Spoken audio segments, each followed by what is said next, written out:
Hey there, welcome to the Mohawk Matters News Show. I'm editor Chris Pugh. As always, Guy Vogrin with us. Guy, how you doing today?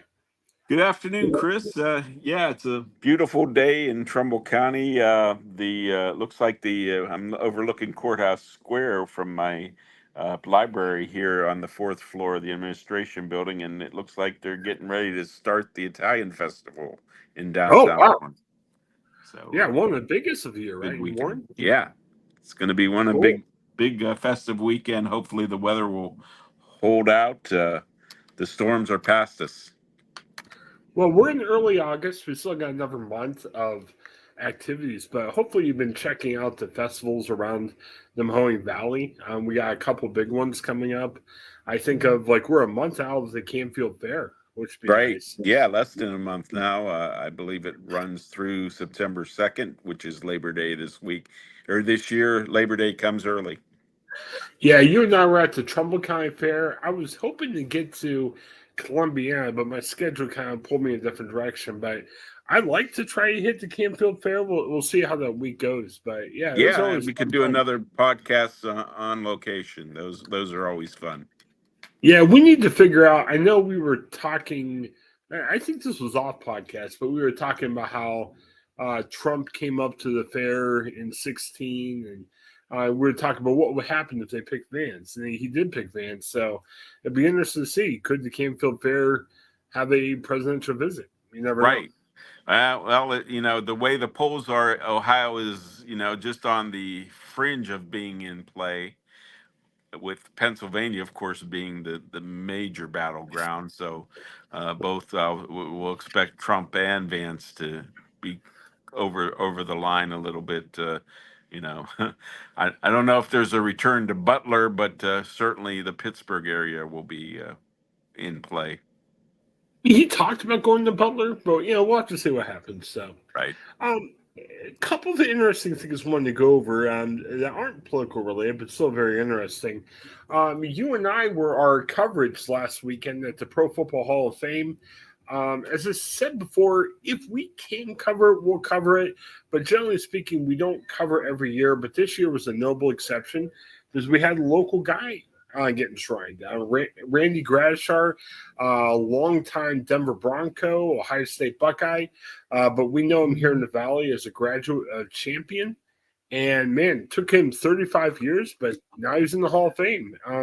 It was really exciting to see what happened. I enjoyed being there. I know we had trouble in the past trying to kind of get him in person, and it was good to be able to talk to him. I didn't get to talk to him one on one, but we were kind of in a smaller press conference, and it was good to hear what he had to say. Yeah, and for Saturday's induction, the weather was kind of playing havoc. The induction ceremony itself was delayed 2 hours because of heavy rains. So they kind of hustled the media into the press box. And by the time the 3 hour ceremony was over, it was a pretty snappy 3 hours. The seven inductee speeches went pretty quick. Gradishar's went about 20 minutes. And by the time we got down to the stage, I had talked to Tom Jackson, who presented him, his Denver teammate and ESPN, former ESPN host of primetime football with Chris Berman. Uh, Jackson said that Gradishar had left. He had brought a big contingent with him. He and his wife came from the Denver area, and he had mentioned some of his colleagues at the Denver auto dealership where he worked had heavily lobbied the NFL to get him into the Hall of Fame, and especially the one person who I think was the uh, finance director there, who had recently passed away, and he mentioned him by name during the speech, How thanking his efforts to get him in the Hall of Fame. how is Jackson to talk to? Is he pretty nice? Oh yeah, he's very personable, and I actually sat next to his producer of NFL Primetime, and they had worked together for almost 2 decades, and they were very like family. He was went to his wedding, and did other stuff, family kind of stuff to him. And Tom, when he introduced me to him, he called me my first name, and was sincere. Really, he looked me in the eye and had a pleasant smile. He didn't look like a fierce a defensive linebacker with the orange crush. Yeah, well, let me rant, and I think you and I have talked about this off camera. I mentioned this as I talked to Mike in our sports show earlier this week. What a shame it took Randy Gradishar 35 years. Right. I think we could make the argument that Gradishar should have been in much earlier, maybe after the 5 years. But man, what a disservice! And I hate saying this because we're happy Randy Gradishar's in. The Hall of Fame has been very accommodating to Mahoney Matters, to you and to me over the weekend. But don't wait 35 years. Gradishar still has all his faculties going. He understood what was going on. He definitely appreciated it. But I hate how we're having these 70-year-old guys get in the Hall of Fame. Right. Induct them earlier, like they should be. Right. Talking to ESPN people, we have to remember that the Hall of Fame started in 1963. Yeah, So they had like a backlog of, almost 40 years of players to try to get in. And they're still, missing. There's going to be holes. And unfortunately, but fortunately for Randy, it happened still during his lifetime.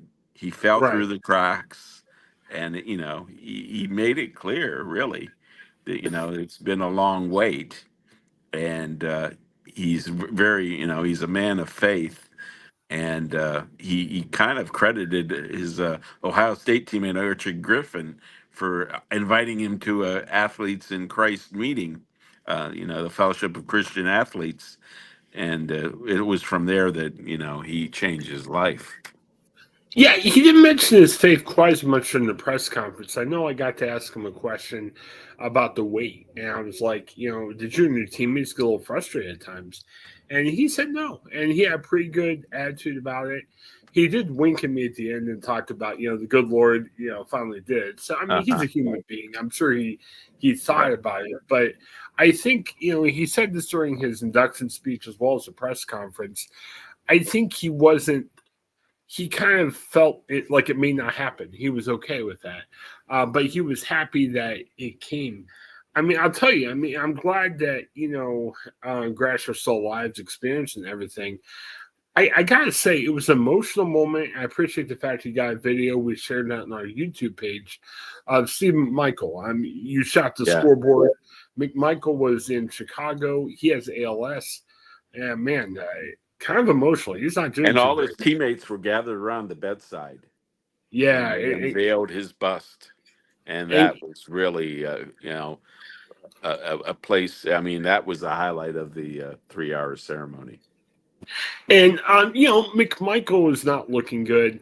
I know some of us reporters kind of looked at each other because Misty McMichael, who was by his side on Saturday, she was in Canton on Friday at the Right. press conference, and she said, she's like, look, I'm here to raise awareness for ALS. I mean, she was celebrating Steve McMichael and his what he did during his career.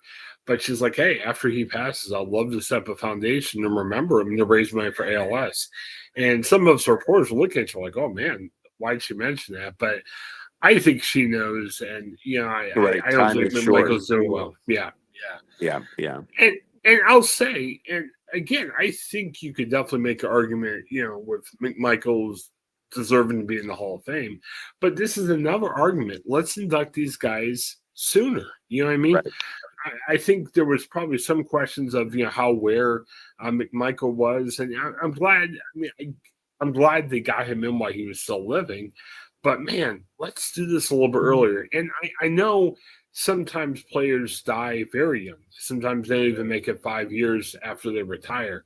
I get that, but the longer we wait on some of these guys, we just have guys that just may have passed on or isn't there. I know the families really appreciate the memories of him, but let's celebrate these guys where they're living. And then there was the younger Yeah. inductees on Saturday. You had Hester from Chicago, and then you had Johnson, the wide receiver from Texas, the first Texan to be inducted, and then Fuller, the linebacker from San Francisco, who was only 39 years old. So you had the other side of the spectrum represented also. Yeah, it was funny. My perception, and Hester was a nice guy. Hester seemed like, I don't want to say overwhelmed like he should have been there, but he was just in awe, pretty much. He was humble about his accomplishments, but he Right. was kind of looking odd. Same thing with Andre Johnson. I thought, I think you could make a bigger argument for Hester in terms of he really changed the game.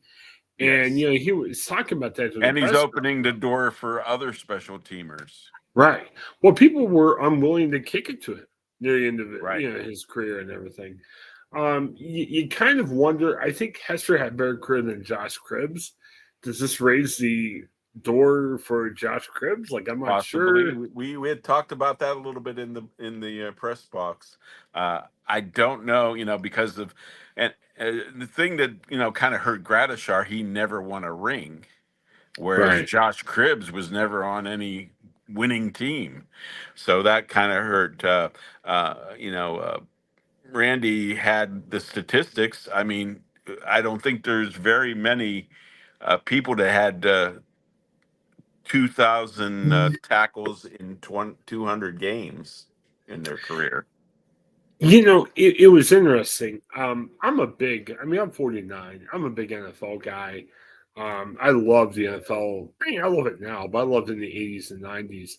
I was thinking, Randy Gradishar, I think his last year was 83, and I was Right. 8 at the time. So I barely remember watching him play. So I kind of, got on, those YouTube rabbit holes you get on, where I was watching some highlights of Randy Gradishar.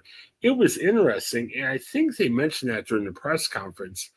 There was some uncertainty about the number of tackles he had.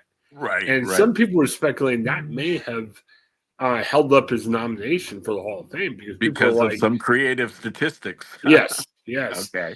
That And that possibly could, because they did mention that figure of 2,000 tackles, and you know uh that's an out, in 10 years of play, that's a lot of tackles. yeah, I'm hoping. I mean, I asked Grasher what he thought about some of his Orange Crest teammates getting the Hall of Fame, and he was very gracious. He talked about Tom Jackson, some of the other guys. I'm not sure, though, and I get what you're saying. I mean, if the Hall of Fame opened in '63, you had 40 years of legends that you need to get in. But it's kind of like poor Tom Jackson. How long does he have to wait? Or do you just Exactly. say, Especially his Tom, contributions in the media also. That or should count for something. He kind of put the NFL into almost everybody's homes on Sunday night. I get that. But here's my only issue. Are we trying to induct everybody in the Hall of Fame? Like, That's true. is it okay to say, man, Tom Jackson was a good football player? Tom Jackson, devoted a lot of his career to broadcasting. He's good. Is he a Hall of Famer? We don't know, but that doesn't mean Tom Jackson's less of a man or less of a footballer, or had Right. less of Right. a. Yeah, I kind of wonder that sometimes. And Guy, I get back to the whole thing of sometimes is it marketing because like I know as a Steelers fan, every time a Steeler gets in the Hall of Fame, I get hundreds of emails. Yeah, don't you want to go see your guy get inducted? And I'm like, Plus, the crowd in Canton goes up. Um, yeah. the ESPN fellow I was with said he's been to every induction since the early '90s, and he does say that the crowds are better in Canton when Steelers and Browns are inducted. Ran a story on Mahoney Matters. It was interesting. When I used to live in Canton, and when I first moved to the Canton area, I was curious because I'm like, wow, when did the Steelers play in the Hall of Fame? When I moved in the '80s, they were saying like they try to get these teams in once every 11 years, like they kind of rotated around. Now they don't do that anymore. And we ran a No. story in Mahoney Matters. Guess who the top teams are in terms of teams who played in the game? Steelers and Cowboys. Like they both were in the eighth Right. round. Well, you Right. wonder why. I mean, those two probably have the most rabid fan bases in terms of numbers, across the And they country. have a lot of people getting inducted. Yeah, and ironically, the Bears played. We had three Bears and guys with. Texans this year, and Yeah. those were the two the people on the bus I got from the fairgrounds lot. There were Bears and Texan fans on my bus, Well, and Andre Johnson, first Texan ever make the Hall of Fame. You had Bears guys. I mean, Devin Hester didn't play his whole career for the and most Bears. of the Bears fans drove in. So Yeah, those they got to see uh, some of the people had hotels in Kent, so that was yeah, another interesting figure that the economy and all across northeastern Ohio was being given a boost this weekend. And I'm sure a lot of people went up to Cleveland to take in the Rock and Roll Hall of Fame and the Guardians games that were going on. yeah. Lots of stuff going on. Right. Bears with three guys with Hall of Fame connections over the weekend. You had Hester McMichael and Julius Peppers played part of his career with the Right. Bears. Kind of interesting. Yeah, let me mention this real quick. I know we don't have tons of time, but I wanted to ask you about this. Speaking of Cleveland, yeah, the Guardians game. There was a big concert last weekend. I can't remember who the artist was, but Cleveland Browns Stadium had SummerSlam. I'm not a big wrestling fan, so I don't want to get in a huge discussion of what happened there. But it was kind of interesting. Lots of talk this week about what's going to happen with the Cleveland Browns. They're not moving to another city, but Stadium just talk, yeah. yeah, Brook Park has emerged as a possibility. If you don't know the area, Brook Park's probably about 15 minutes west of Cleveland. And it's close Uh, to the airport.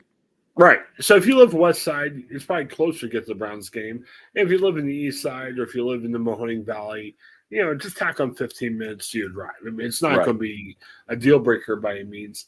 And the Browns organization kind of did a video on what they foresee a dome stadium to look like, and it looked very futuristic. Well, here's the question I have. Okay. If you're buying tickets, like one guy I podcast with was, he went to SummerSlam and he was kind of venting a little bit about, he said the parking was bad. They had to walk a long ways and everything to get there. But unless you're a season ticket holder and you're concerned about parking or anything, does it really matter for Browns fans where their team played? Now, if the Browns were talking about moving again to Baltimore out of the city, yeah, it'd be upset. But should Browns fans be that worried if they're in Brook Park or Cleveland? Like, I'm not sure if Uh, this really should affect Browns fans that much. unless you're going for the whole weekend and making it a thing of seeing the sights in Cleveland and hitting the restaurants in downtown, no. If you're just going for the game, I don't think it makes a difference, and maybe it's more convenient because there's going to be a oodles more of parking spaces out in Brook Park. Yeah, and downtown's 15 minutes away. You know what I mean? Right. We talked the other night about Richfield. Like, Richfield was interesting because, Richfield is probably, what, half hour, 40 minutes away from Cleveland. Correct. And, there's some people that might have been a deal breaker, but, you're looking at 15 minutes away. It's part of the, um, Right. they call it, what, the greater Cleveland area. I mean, Brook Right, Park's and not the Cleveland. people coming up, there's lots of Browns fans in Columbus and Mansfield coming up All right. that way. It's going to be 15 minutes closer. Now, I will say, if you have a restaurant downtown, or if you work for the city, or if maybe you live downtown and you feel like your taxes may go up, I get it. It's going to stink.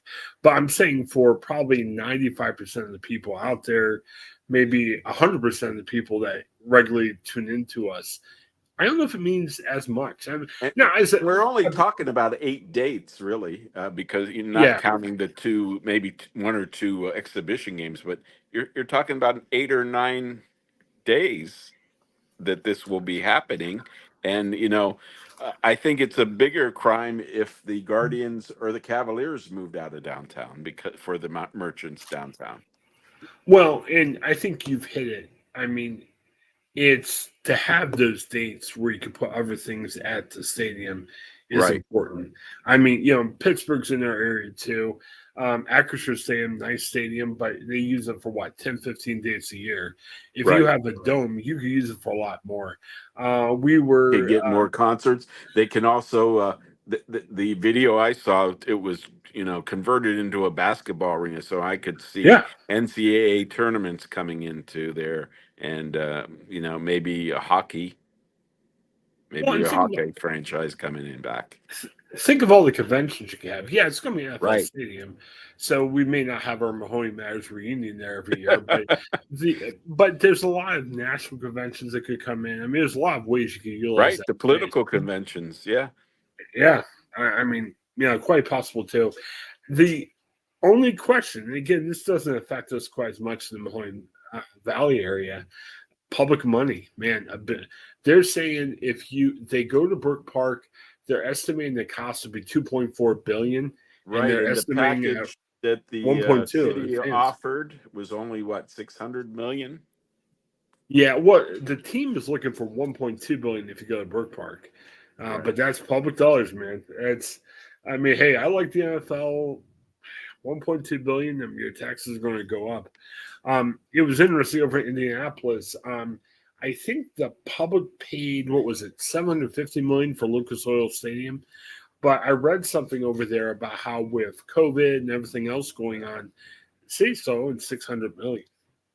And it's a nice stadium over there, but man, what do you do for the costs? It just makes Right, me and right. it's it's right downtown, so that's really boosted their economy because there's a lot of activities going on outside Yeah, of football season. definitely. All right, well, let's talk about some of this other stuff happening locally. Warren, there's a hospital that's in a little bit of trouble, Talking but about finances, yeah, yeah, a local group wants to buy it. What do you know about that? right. Stewart Healthcare is selling, and a local group headed by a Warren businessman, longtime businessman, who actually puts his food vending machines into hospitals in the region, and he also puts the machines into uh, other institutions like schools and prisons. He's leading the group of investors, and I'm wondering if he's going to be looking for some public money. That hospital probably will need some updates. Uh, the the Stewart group that had owned it for a while had made lots of cuts, and the service I've heard had gone downhill. It's kind of the second choice to many people who are looking for health care, to the Mercy hospitals in the area. So I would think that they will also be looking for some money for an upgrade. So grants and public dollars may be involved in this deal too. Yeah, do I have a name like Guarnieri? John Guarnieri? Payavalis. Okay, Ganeri may be also involved yeah. too. Well, Ganeri. Ganeri's Guarnieri, also in food service. yeah, Guarnieri's the president of Warren State Hospital. It was a group that set up to organize the purchase. Uh I huh. like where he's coming from. Like, according to the story, he's saying, look, the hospital could close and the community health care needs to be grossly underserved. So, I mean, obviously, this group's trying to make money, and that's why you buy businesses. But I like Right. how they're trying to meet a need of the community, which is good for the valley. And lots of luck in being a for-profit hospital in these days, especially with all these regulations the government is throwing up, and healthcare being with it what it is. Yeah, and I mean, we'll wait and see how they run the business, assuming they're able to buy it. But I'm glad. I think like we were saying, the alternative is you're not going to have a hospital up there, and I Right, it's think another big the area needs employer it. in Warren, Yeah. and the city officials are want that tax revenue to continue. They don't want to see the building closed. And that would be a really bad thing for the healthcare if you don't have it. So, I'm glad they're looking toward keeping it open and keeping that option available for people. So And many good, are good for them. excited that it's local investors and Yeah, not somebody from out of town corporate because Mercy used to be at hands of the Catholic Church and the good sisters of the Humility of Mary, but now it's corporate Mercy Health, which goes all over the country. yeah, definitely. Couple other small things. I continue. We talk about for lack of a better term, I call them like stars of the valley. It's always fun to see a valley person do well. We love, when you look at the history of the valley, you like telling their stories. You like reminding people of what they did in the Randy past. Gradishar, like we did Yeah. this Oh yeah. week.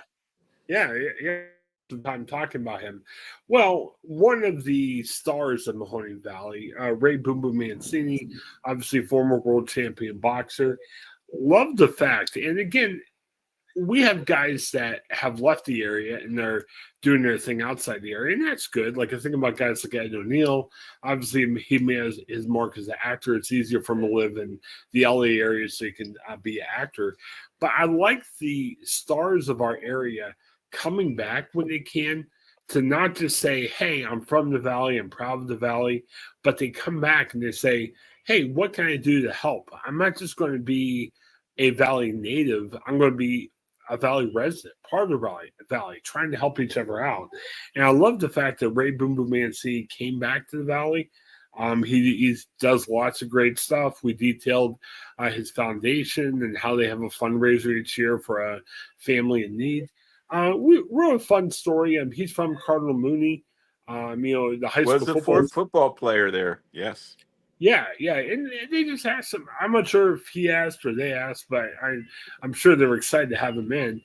He came in to talk to the football team about and gave a really good motivational message. And again, love the fact that it's a guy that we know that is making his home in this valley and is giving back where he can. So, bravo, Boom Boom. I love the fact he's doing what he's doing. And he's also doing some business ventures also, I understand, right? Yeah, he was telling me last time I talked to him, he's got like a movie studio. He was doing some Right. stuff with that. He has a bourbon line. Right. Last time, yeah, he won an award for that. He was all excited to tell me about that. And then he told me, I think the first time I talked to him, his son has a oh, I wish I remember what that clothing line is. His son, who was boxed before himself, they're coming up with like a prestige type clothing line that talks about advancing your legacy and everything. And it looks pretty sharp. So good for the family. They're staying in the area. They're giving back when they can, and they're making good business in the area too. They're making work. Right. And those I know there's lots of new entertainment spots opening up in Warren, and Urban Tap was one of them downtown here. Hopefully, we'll be having Boo Boo Boom Boom's Bourbon on tap there. Yeah, definitely, definitely. Yeah, so good for him. The other thing, real nice weather this week, pretty hot. But when it's hot, we get storms. We had some crazy storms, Valley. What are you hearing about that? Well, there's still a lot of residents without power, especially in the Champion area, which is northwest of Warren. They are still, we're talking to you on a Thursday afternoon. The storms came through on Tuesday afternoon. Some, which in the Cleveland area, I believe it was around Parma, were graded as tornadoes, but they were just severe heavy winds and power was knocked out as some trees were felled. In Cortland, I know one fell on a house on Greenbrier Drive, Hmm.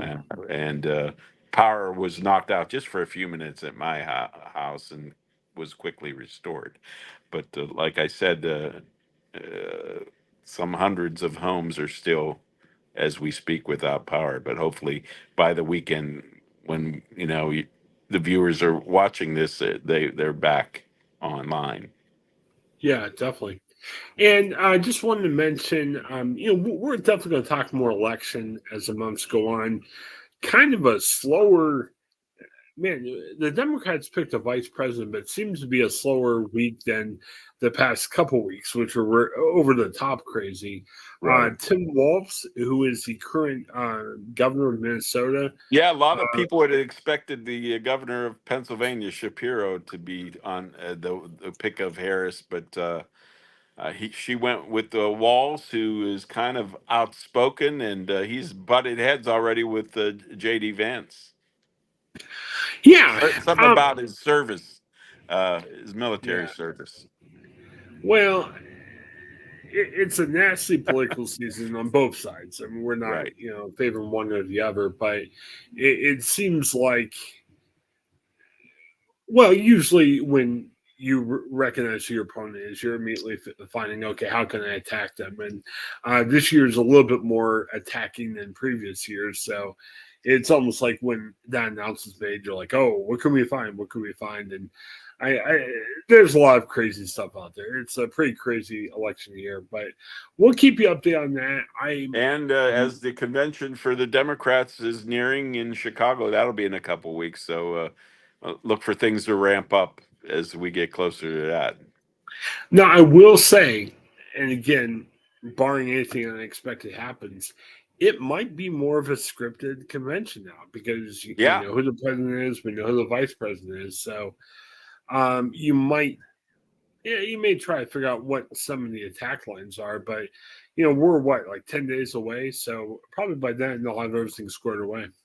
Yeah, yeah, and it was just like a couple weeks ago. We were hoping for a Donnybrook of a convention. Now Yeah. maybe we'll have a couple of protesters outside there, and all things will be at least calm for that week. Yeah, definitely. Well, that's what we've got for this week. So thanks for checking out Mahoney Matters. Like I said, continue. Thank you for your support. Again, if you might say, well, I have no money to give. Well, we understand that. Just keep clicking on what we do. We have free newsletters you can sign up for. Keep reading what we do, share us with your friends.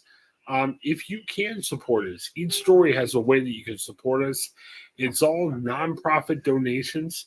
So you get a tax write off on that, and you're helping maintain our news that we have here. I've worked for companies in the past, like I said, that have said, well, if you don't give money, we'll go away or whatever. We're not looking at that. We're looking to add to what we have. And as you know, we've really taken on a lot of projects over the past year. We're looking forward to the next year or two, seeing what we can tackle then. And we just need your help. The more help we can get, the more staff that we can provide to cover all the big things happening in the valley and around the valley too. So thanks for your support and just continue what you do. Again, the financial donations are important to us, but even if you just continue to read us and share us with your friends, we really appreciate that as well. For Guy, this is Chris. Thanks for checking us out. Have a great day, everybody. See you later.